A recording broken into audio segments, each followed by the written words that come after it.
So my story begins when I was born dead. Okay. So I come out of my mother's womb. I was completely dead. Okay. They said that I was blue. Okay. My dad confirmed this story, Yeah. and that the doctors had done everything they could do, Yeah. and they turned around and walked out and left me there. Hmm. And so Okay. my mother's like, "Hey, my son's dead here," and she's like yelling, Right. and she says one thing: Jesus, help my son. She said that she saw him come through the wall, breathe the breath of life into me, and Okay. go back out. Now, this is scriptural because Yes. the breath originally came Yeah. from him. Yeah. The breath of life. Yeah, into Adam. Right. So it is scriptural. Yes. So, and I had jaundice when I was younger. I was very sick when I was a little boy. Yeah. As you can see, I'm not very sick now, but Right. when I was younger, I was. Yeah. And so I remember growing up, I played in the dirt a lot. I was very simple. I didn't have, Mhm. we didn't have a lot of money. And and a lot of people will say that people who don't have money tend to go toward the religious stuff, Yeah. which may be true, but for me, it's not like that. That's not what it was for me. Yeah. So I started off, I went to, my mom and dad would take me to, I remember specifically this white church with a graveyard in the back. Yeah. I was scared to walk to the back of the graveyard. Okay. I was afraid someone was going to come out and get me. But I remember specifically that I did Bible school there. Okay. And I remember this distinct desire to do the very best I could. Yeah. So I was one of those kind of people that was a doer. Yeah. I really wanted to do, I was an overachiever. Gotcha. I wanted to overachieve at everything I did. Okay. And Bible school was no different. I was going to be better than everybody else. Yeah. And I was. Yeah. But what I didn't know is that later in my life, that was going to come back to bite me in the rear end and haunt me forever. Okay. So I ended up going to, I was living with my dad. My brother was always in trouble. Yeah. All the time. All the time. He was always in trouble. He would always go and do stupid crap, Yeah. and then he would end up in like some kind of detention center. Yeah. Yeah. Yeah. And that went on for almost his entire life. Okay. I remember the first alcoholic beverage he ever drank, Yeah. and he became an alcoholic after that. I'll Oof. never forget it. And for me, I was like, I'm never going to touch that Yeah. stuff. Never going to touch it. I don't Yeah. like it. Smells bad. I don't like Yeah. it at all. So I remember we distinctly I remember this one time we lived in this house, and I still have this dream to this day. Okay. I don't know why. Don't know why. Okay. But I was there, and this is what happened. I don't know how to explain it. Okay. I was standing out at the back of the house, and I saw what appeared to be, you remember Gremlins, right? Yeah. Yeah. Yeah. You remember when Gizmo turned into, when he started popping them off his back? Yeah. That's what I saw. Oh. It ran behind, there was a little shed out in the middle of the yard. It ran behind the shed. Yeah. Okay. What that means, I don't know. I've Yeah. had that dream like 10 times. Okay. And I don't know what the significance is, but Yeah. in that same house, I saw a demon Oh. with my own two eyes. Okay. So the story goes is I was in the living room, and Yeah. I heard him talking to somebody. Yeah. He was physically talking to somebody. Yeah. So I go, the way the living room went, you go down the end of the living room, Yeah. down the hallway, and his room was the first one on the right. Yeah. I walk into the room and look in the corner, and there's a cat man standing in the corner of the room Oh. talking to my brother, and I'm like, I ran out and said, Mama Jesse's talking to a cat man. Yeah. I was terrified. How old were you at this point? My brother was 7, I believe. So he would. So that's right around the time he started hearing voices and stuff. Okay. So the fear of that is that what if I start hearing voices? Oh, okay. What if this happens to me? Yeah. Well, I got to distance myself from that. Yeah. So I ended up distancing myself from that. But in reality, what I did was I shunned my brother. Oh, okay. And I turned my back on him, and I walked away. Got it. And so when that happened, this is something I'm not proud of, because it led to me not loving him the way I should have. Yeah. Now, my brother, and time goes on. I meet my wife. Yeah. This was, I'd had a couple girlfriends that didn't believe in Christ. But one of them, now I got saved when I was like three or four. Yeah. And I distinctly remember it, Okay. praying on my knees. Okay. I remember I changed. Yeah. Now, that doesn't mean that I changed forever. Right. He keeps changing me. Because we are imperfect. We are imperfect. We are a broken people. Yes, we are. That's a fact. And if you ain't, you're a liar. Yep. A very large liar. A large liar, yeah.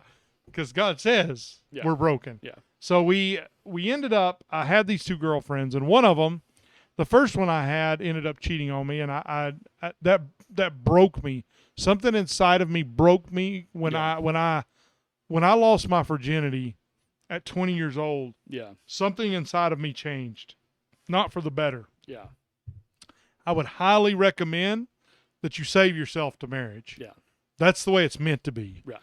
It breaks you, and I don't know why it broke me, but it changed me and it broke me. Yeah. And so that was at 20. And then I met my next girlfriend. She lived in Murphy, North Carolina. Okay. Quite a drive from where I live. Yeah. And I remember distinctly that when I first met her, her dad had died a week before I met her. Okay. So I was coming in on the tail end of Some serious grief. some serious, Right. man, Well, the starting of the serious the grief. starting of the serious grief. And so me and her, we got along very well. We really did, until she told me what to do. Oh. So rather than me trying to work it out with her, I just said, I'm done with you. Yeah. I shouldn't have done that, Right. but I did. Yeah. And I remember distinctly when I met my wife, and this is where things start to get a little hairy. Yeah. I was addicted to pornography for quite some time. I still struggle with lust, but I am better. Yes. I'm getting better every day. Yeah. And I'm learning how to trust in God to help me with that. Mm-hmm. So I ended up I met my wife at a cotton mill. Okay. She was an illegal alien. Okay. She came from Guatemala. I'm just going to bear it all, man. Yeah. She came from Guatemala illegally when she Yeah. was 3 with her mother. Yeah. And they were on a, what's it called? Like work visa? No, it's where they're escaping from asylum. Oh, asylum. Okay. Asylum. So they were escaping a war in Guatemala because it was a nightmare down there. Yeah. So they come here, and my wife's mother now has residency. Yeah. My wife still has a work authorization card, but Yeah. nothing more than that because the law's not really there yet. Yeah. Whether it will be or not, Who it's our knows? government. Yeah. Who knows? But when I first met her, she was illegal. I didn't know that. Oh, okay. And I remember distinctly the time that she said, honey, I have something to tell you. Yeah. And she said, I'm not Monica. And I said, Oof. well, what do you mean you're not? Well, who are you then? My name is Juana. My real name is Juana. I'm like, Yeah. wait, what? Okay, wait, what? Yeah. I was confused. Yeah. But here's what I learned from that. When she sit me down and said that, I knew right then I wanted to be with her. Yeah. See, I saw her once, Yeah. and I knew that I knew there was something there, but I didn't know What? it was going to turn into what it is now. Yeah. I was like, okay, well, we'll just date for 5 months or something, and I'll break it off, and we'll go our separate ways. But it didn't work.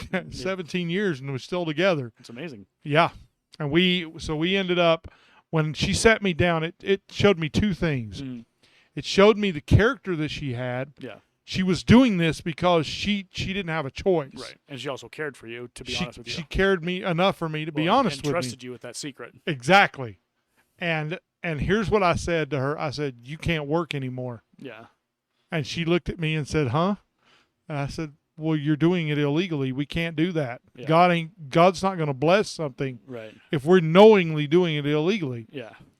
And she stopped working. Okay. That caused some hard times. Yeah. Because I was making okay money, but then I got laid off. Oh. And then I couldn't find another job because I didn't have a GED. Right. And we've talked about that on the other podcast that we host through. We have talked about that one. Yeah. Yeah. And so I ended up getting my GED in like 2006 or something like that. We got married in 2009. Okay. And, I learned a lot. I learned how selfish I was Mm-hmm. and how selfish I still am. Yeah. And how God wants me to be selfless. Yeah.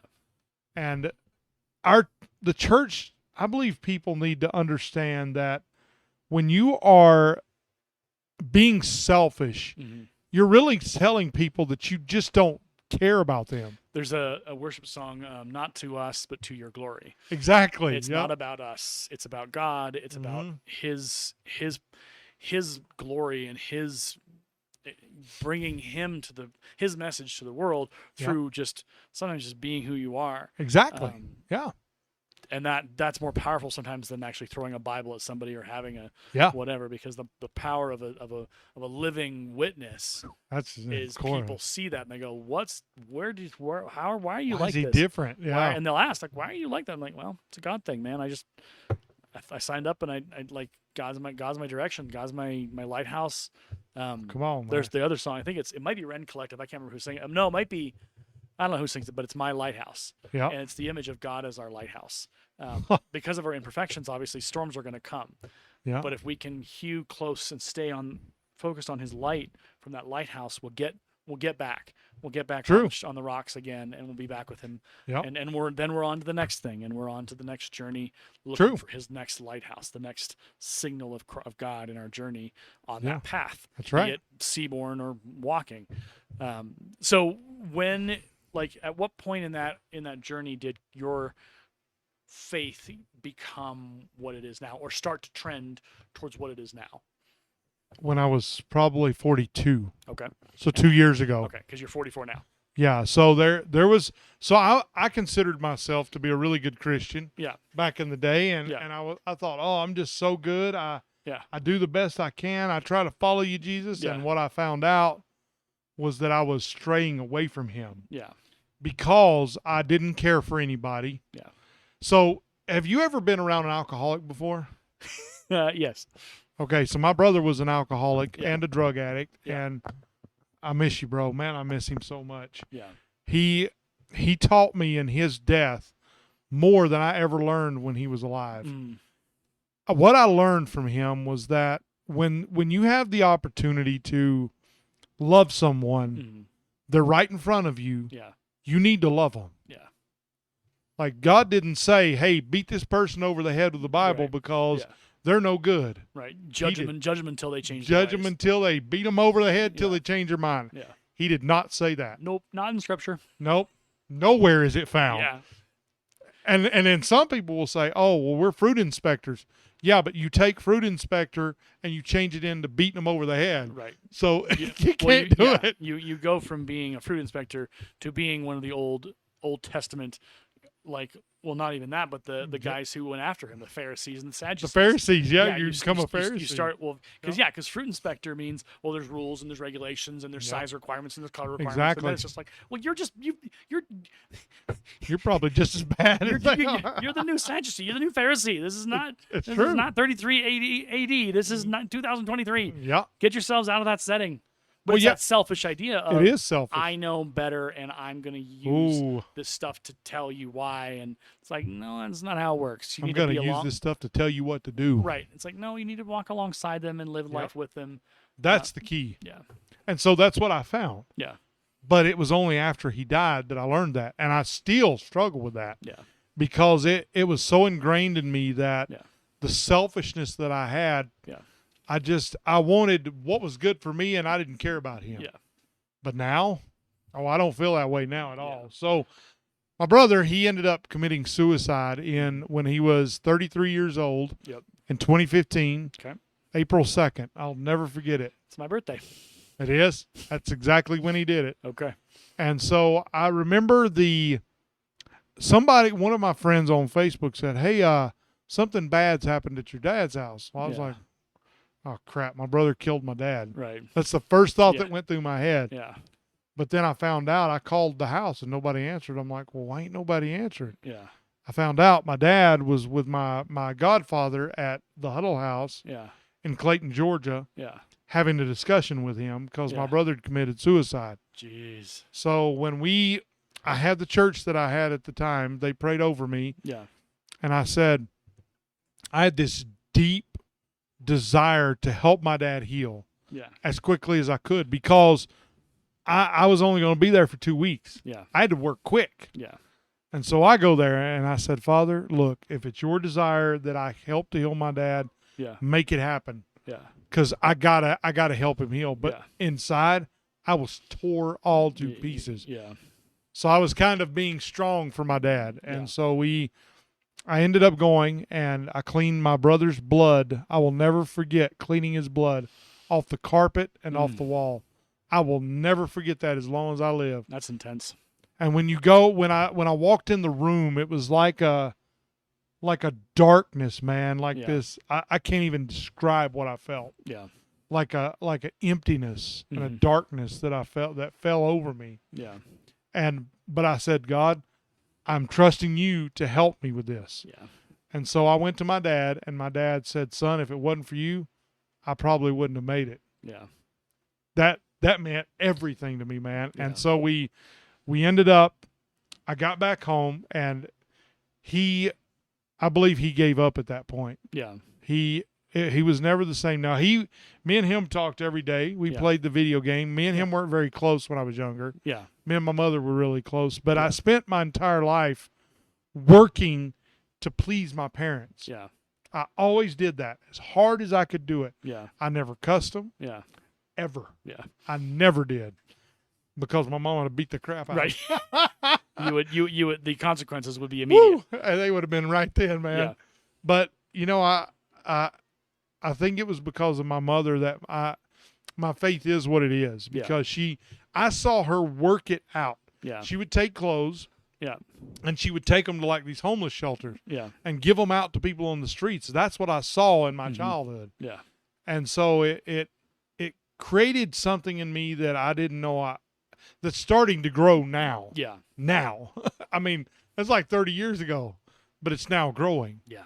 And so I ended up, I went and saw this movie called Sound of Freedom. Have you seen it? Haven't, no. Oh, my goodness. So my mom did a lot of work with children, like abused children and stuff like that. And I saw the kids, the way they reacted to somebody when they care. Yeah. When they truly, truly care. Mm-hmm. Our job in this world is to care for each other. Yep. That is our job. Yep. Our job is not to go over there and beat somebody over the head, call them an idiot or stupid. The greatest of these commands is love. Love, exactly. Love one another. Yeah. It's pretty simple. Yeah. And so me and my wife, as we started to grow closer together, we had Adam. Yeah. And we had Adam out of wedlock. Yep. We had Isaac. We were married when we had Isaac, but not Adam. And so Adam, from the very beginning, was joyous. Mm-hmm. He was like this little ball of joy. He had a little curly hair. Yeah. He was just, and people used to say, "Is that your little girl?" Like, that's a little boy. Yes. What is wrong with y'all? Are you kidding me? Yeah. So we lived in Georgia at the time, and I was working at this job, and all this time I'm trying to work my faith out. I mean, I'm trying to figure out what he wants me to do. Yeah. While at the same time not wanting to know what he wants me to do. And so I ended up, we left. I'll never forget it, man. We moved, we left. We had to leave Georgia because I'd lost my job. Yeah. I had no other options. Right. We left Georgia, went to North Carolina with my mom. Yeah. That's when she divorced my dad. Yeah. And so me and my wife went there with Adam. And we get to, I'll never forget that. The house we lived in was free. Yeah. At that time, I wasn't making enough money to pay even half my bills. Okay. Half of my loans went into default. Oh. See, I know what it's like to struggle with money, man. Yeah. I know. And so we ended up going there. Oh, my goodness. I'll never forget those debt collectors. Yeah. They would call me, and I would just cringe, man. Yeah. And so one day, I came home from work. Yeah. At the time, I was making like $8 an hour. That wasn't nothing. Yeah, that's not a lot. That ain't enough. And so I ended up getting home, and my wife was bawling on the couch, man. I mean, crying. Yeah. And I said, honey, what's wrong? And I went to touch her. She said, don't touch me. And I'm like, oh. Yeah. Which in turn, what do you think happened to me? Yeah. That made me cry. Yeah. So I go in the bedroom. I walked in the bedroom. I slammed the door. I got on my face and I said, God, if you are there, yeah, if you are there, you need to make something happen. Right. because I can't do this on my own. I don't know what to do. Yeah. A week later, I got a call. Yeah. Well, it wasn't a week later. A week later is when I went for the interview. Yeah. 2 days later, I got a call from a friend of my dad's. Yeah. Michael Funderburk. Thank you, bro. So Michael Funderburk, he gives me a call and he says, "Hey, Chris, we have this position we want to give you." And I said, "How did you know I need a job?" He said, "I just know." Yeah. I said, "Oh, okay. Well, that's interesting." I remember when I said that prayer, I was on my face. Yeah. And I remember I closed my eyes and I could see myself at the feet of Christ praying to him. Yeah. I will never forget that. And I knew something was going to happen soon. I knew it because I prayed with everything I had. And so the faith that I had back then was more raw than it is now. Yeah. Now it's a little more wise and a little more fully grown. But back then it wasn't. It was more raw. It was like, it was raw faith. And so we went for the interview, didn't have the money, didn't even have the money to go back. But I'm like, okay, well, we'll get the money from somebody. We had some friends of mine from church said, "We'll finance your trip back." Okay. Yeah.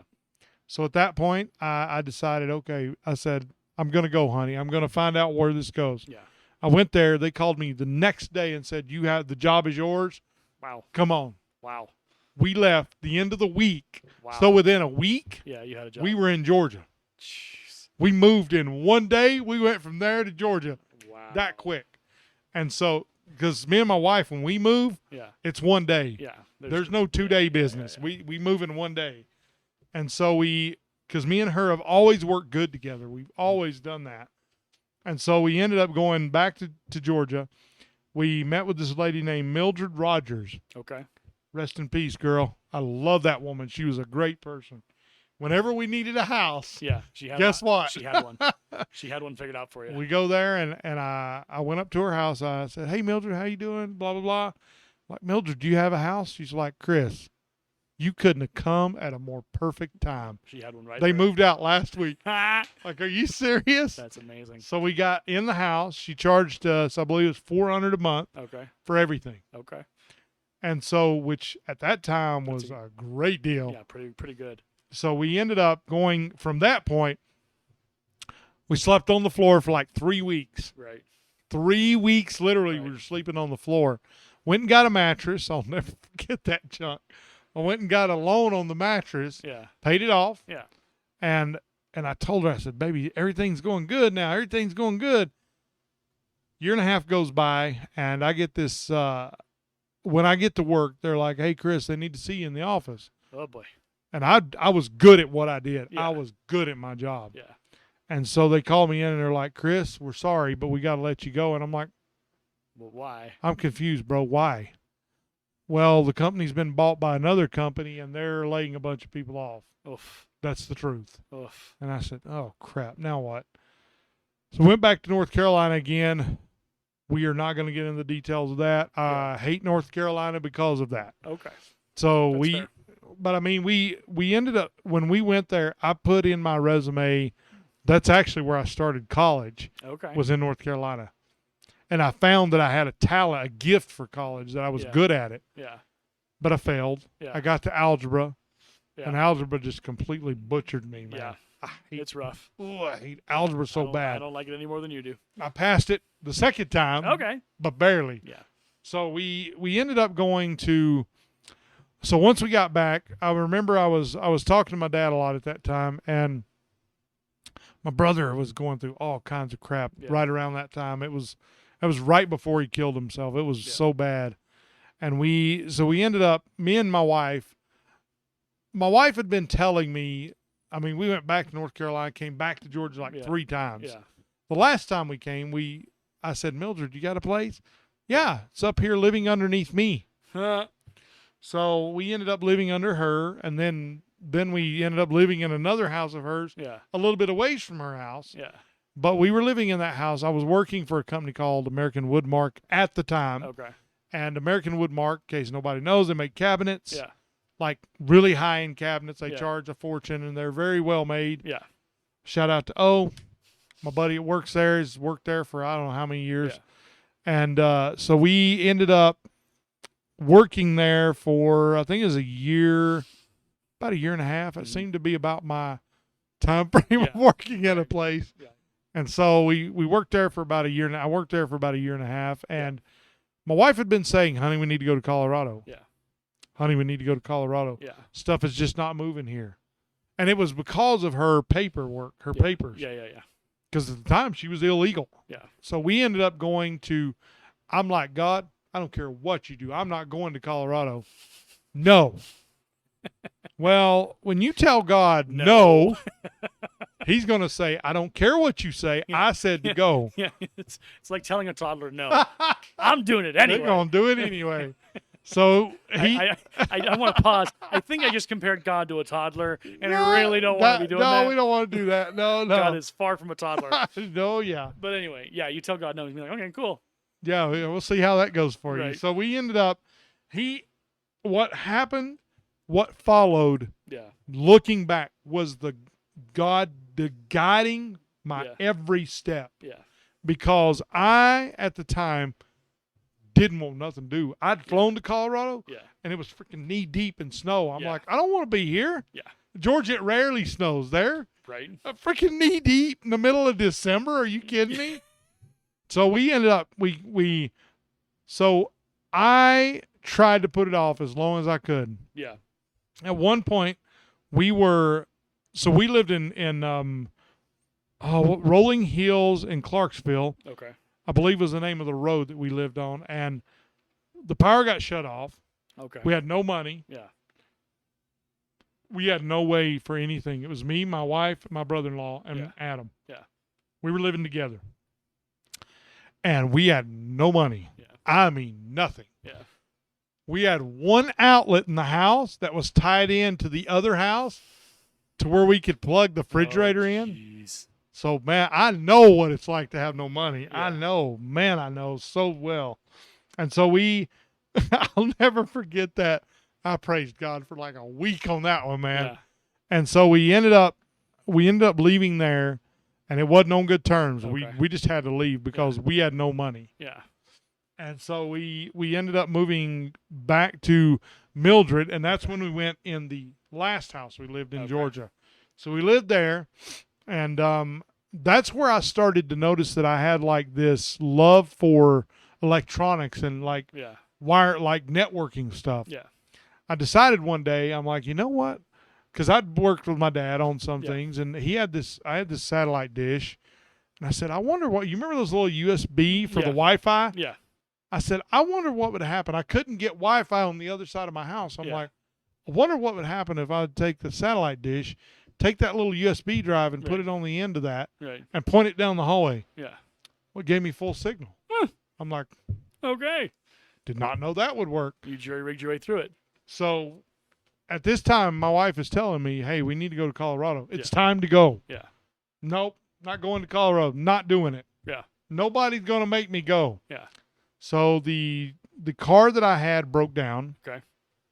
Unusable. Yeah. Wouldn't work. I had no money to fix it. Yeah.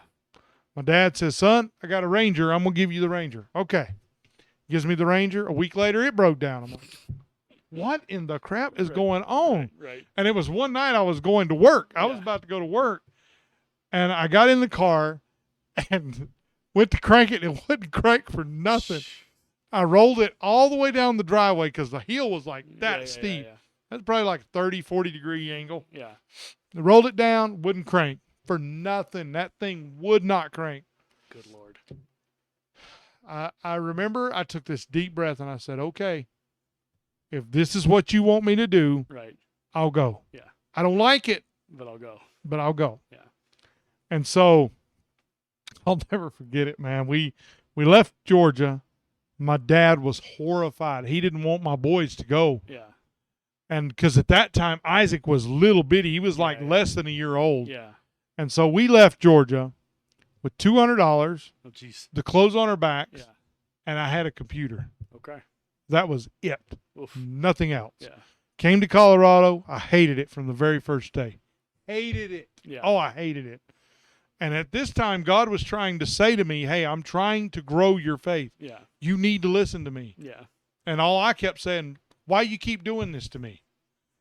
And right. why you hate me so much? What is this junk? Right.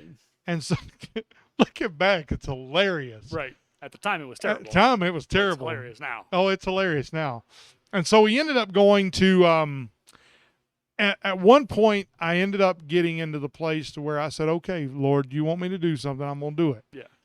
I go to work at the school district. Okay. That happened quick. Right. And you know the school district, they don't do anything quick. Right.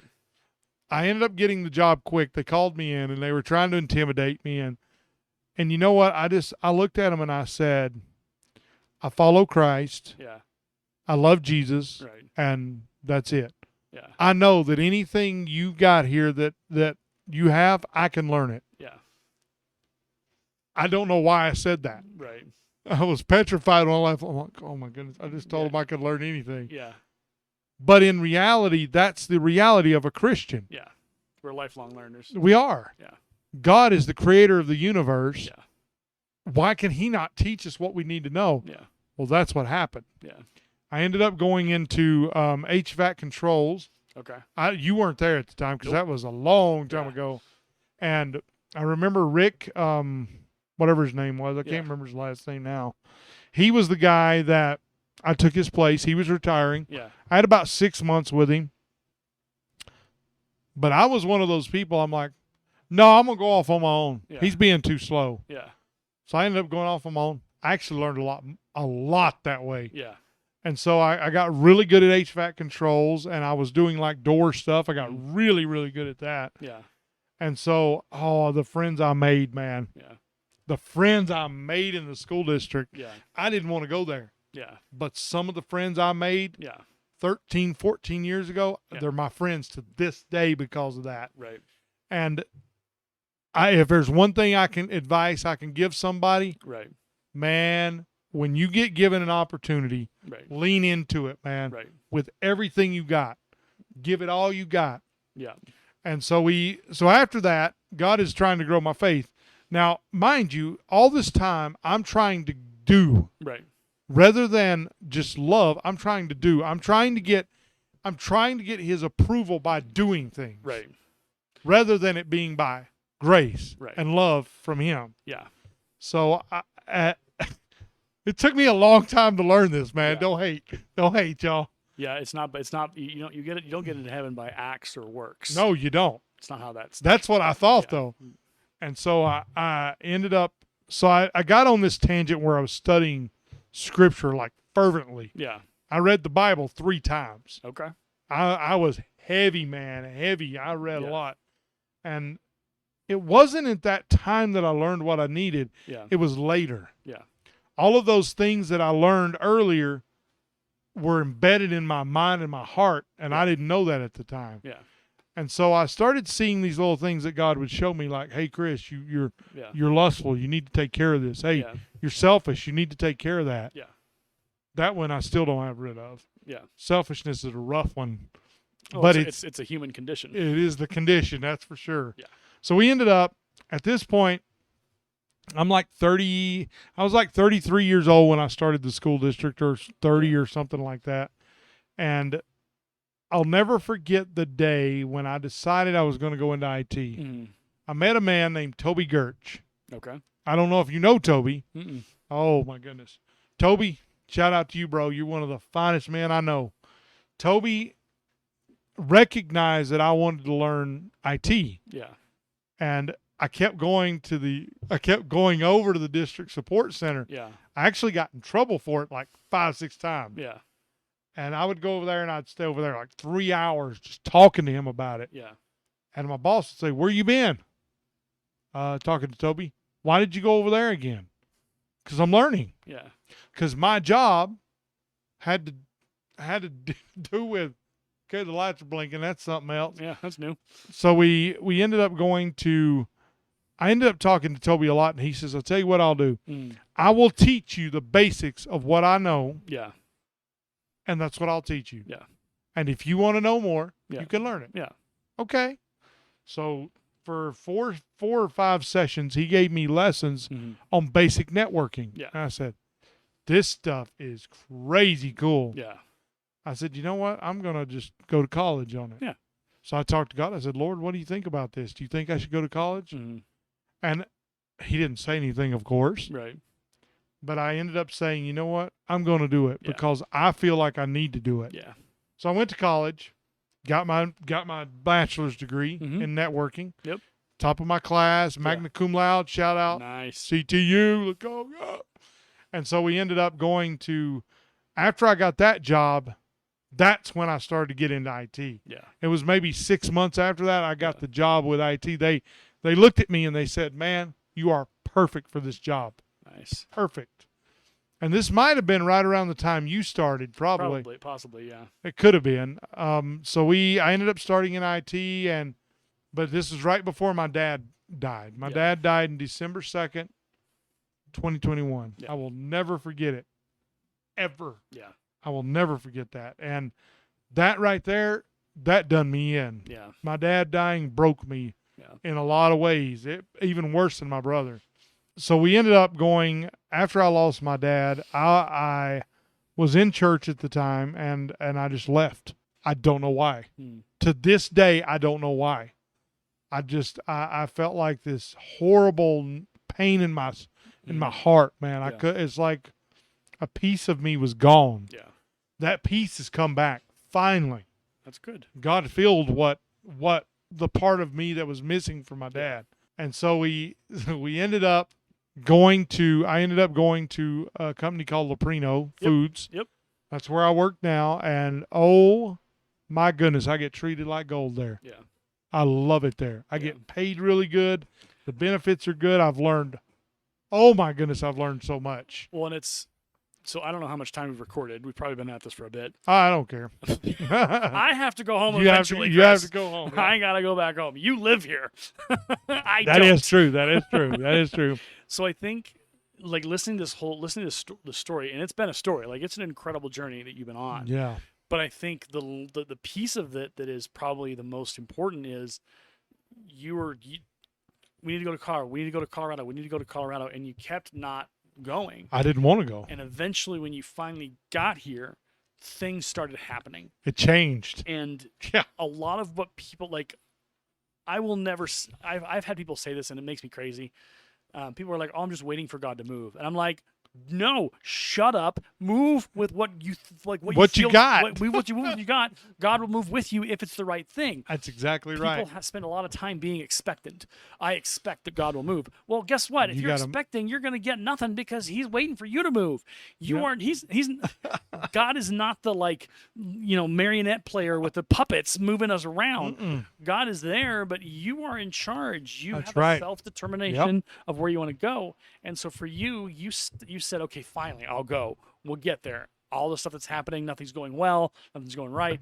Fine. God's sending you a message being like, yes, you're going to go. You're going to where you need to go. You need to go. Yeah. Like Jonah with Nineveh, like you consistently refused to go. He eventually ended up in the whale's belly because he was an idiot. And so he finally went to Nineveh and did his gig and that whole thing. But for you, it's you finally got to Colorado and things started working out. Oh, and your journey changed. from when you got to be maintenance to being in IT, and even to now where you are, like when I got to know you in the district and getting to know you as you made that transition to Leprino, I think the changes in you have been incremental just since I've known you. And what you look at and what your faith is and where your strength is and what you're still working on. It's important that if God's telling you to go somewhere, be it through somebody else or you're hearing it or you're feeling it, as hard as it is to abandon your selfish wants and desires, because I think you'd probably say that's what it was. You didn't want to go. I did. I was selfish. Yeah, I was like, I don't want to leave. I want to stay here. Yep. But what God asks us to do is He asks us to give up ourselves, give up our selfish wants, give up our selfish needs, and follow Him. And usually, well, not usually, but almost I would say always, you're gonna find what you need. It may not be what you want. It's that old Rolling Stones song. You don't always get what you want, but you get what you need. That's the truth of Christ. Is that it's not a want. It's a need. He fulfills your needs. Yeah. The Bible is full of verses about fulfilling my needs, meeting me where I need to, where I am in need. Where you're at. But you have to know that you're in need. Yep. You have to know that you have to be open to accepting the fact that the needs of the Father may not be the needs of you. That's right. And that's a piece that's a part of the Christian life that I think gets skipped over when people kind of start to get into it. It's like, okay, you're stepping into a world where you don't matter. And it sounds cruel, but it's not that you don't matter, but what you want and your personal selfish desires that doesn't get to exist very much. That's right. Yeah. But here's the other thing. If you're as hard as you are attuning yourself to Christ and working towards growing closer to Christ in your relationship, your prayer time, your quiet time, to whatever. Oh yeah. Your needs and wants will generally start to go towards Him. They will, and it will match up more. Now, of course, there's going to be days where no, it doesn't. I want to go wash my car, and I want to get. I don't want to do that. I want to get a shiny new Mercedes, and I want to buy a shiny new thing. God's like, well, that's money that you could be spending on ministry, and you could be doing that's exactly right. It's equal parts complex, but it's equal parts simple. Yeah, is that a life of following Christ is not easy. It's not really difficult. It's challenging, but the sooner you can figure out and accept the fact that what you want in this world isn't what's important. It's what God wants for you and the people around you and the community and the world. That's right. That's what's important. So I think for you, you've discovered that, and you're understanding that as you continue to grow and as you continue to learn, as you continue to grow your family, as you continue to seek Christ and seek that. And so I do have to go home.